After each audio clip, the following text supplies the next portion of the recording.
Au Cameroun, selon le ministère de la Promotion de la Femme et de la Famille, près de 56% des femmes camerounaises déclarent avoir été victimes de violences au cours de leur vie. Et parmi elles, moins de 15% osent porter plainte. Le manque d'informations sur leurs droits, la peur des représailles et la lenteur des procédures judiciaires expliquent ce silence. Pour répondre à cette urgence sociale, c'est dans l'enceinte de l'hôtel Franco que l'on retrouve désormais ce centre novateur entièrement dédié aux femmes victimes de violences, un lieu de refuge ouvert 24 sur 24 et 7 jours sur 7 qui offre accueil, écoute, orientation et prise en charge immédiate.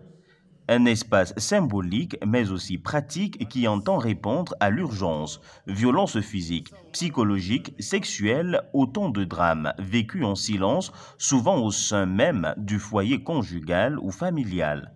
Le silence tue, l'indifférence aussi. Nous avons pour coutume de dire, c'est notre culture, pour justifier l'absence de répression.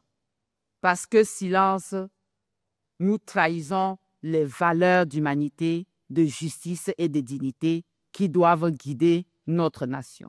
Une initiative qui vient renforcer celle de d'autres structures communautaires qui, elles aussi, agissent déjà sur le terrain. Parmi elles, le centre Afiri, situé à Yaoundé, quartier Fouda, fondé par une militante engagée pour les droits des femmes. Ce centre offre un accompagnement complet aux survivantes, hébergement temporaire, soutien psychologique, orientation juridique, mais surtout un travail de fond sur la reconstruction identitaire et l'autonomisation économique. Il incarne cette dynamique de la société civique qui refuse la fatalité en offrant des solutions concrètes. Il faudrait impérativement qu'on ait des numéros que toutes les femmes et même les hommes, parce que les voisins doivent être capables de dénoncer.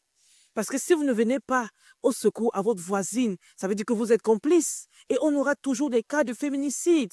Donc, honnêtement, si nous travaillons main dans la main avec la justice, avec les forces de l'ordre, avec les opérateurs téléphoniques et les ministères, je vous assure, ça va changer. Face à l'urgence dédiée aux violences récurrentes, l'autonomisation économique a été identifiée comme une priorité urgente. Une femme qui peut subvenir seule à ses besoins est une femme qui peut rompre plus facilement avec un environnement toxique. Des organisations comme l'Association des femmes juristes du Cameroun, des ONG de promotion du leadership féminin, ainsi que des représentants du programme Rise Up Women ont insisté sur l'importance de créer des passerelles vers l'indépendance financière pour les survivantes.